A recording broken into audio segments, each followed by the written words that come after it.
All right, next question. Question number 13, missing fuel tank cap, insecure fuel tank, or dripping fuel leak.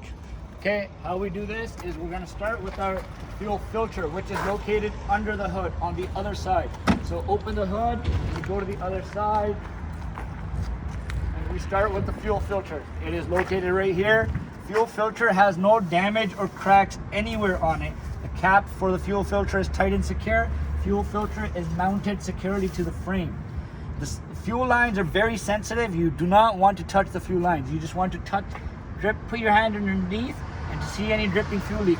There's no dripping fuel leak underneath the fuel lines. Great. Now we follow it to one of the fuel tanks first.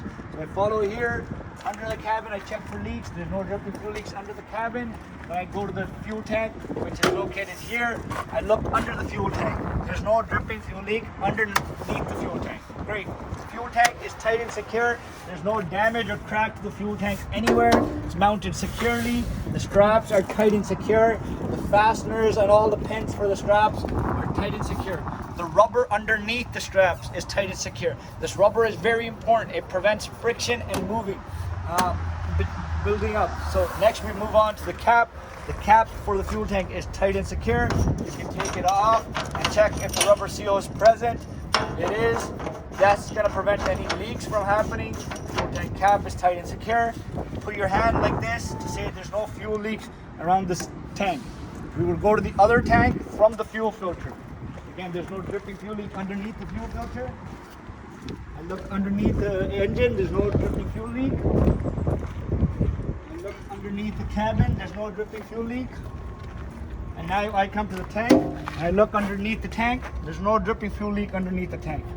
Fuel tank is tight and secure. There's no damage or crack to the fuel tanks anywhere. It's mounted securely. The straps for the fuel tank are tight and secure, and the fasteners are tight and secure on both sides. The rubber for the straps is present. This prevents friction. Now we move on to the cap. The cap is tight and secure. There's no leaks around the cap, and we will check to make sure the rubber is present to prevent any leaks. Fuel tank leak, a cap is present. There's no leaks in the cap. Put this back. Close it securely. Fuel tank cap is tight and secure. No dripping fuel leak around the cap. There's no leaks in any of our fuel system. You would always start with the fuel filter, and you would check all the lines because the leak can develop anywhere, not just in a certain tank or position. We would use the Schedule 1 to read the defects. 12.1, missing fuel tank cap. It is a minor defect. We would write this in our logbook. We would call the operator, and the vehicle is safe to drive. 12.2 and 12.3, insecure fuel tank and dripping fuel leak. They're major defects. Write it in the logbook, call the operator, and the vehicle is unsafe to drive. Great.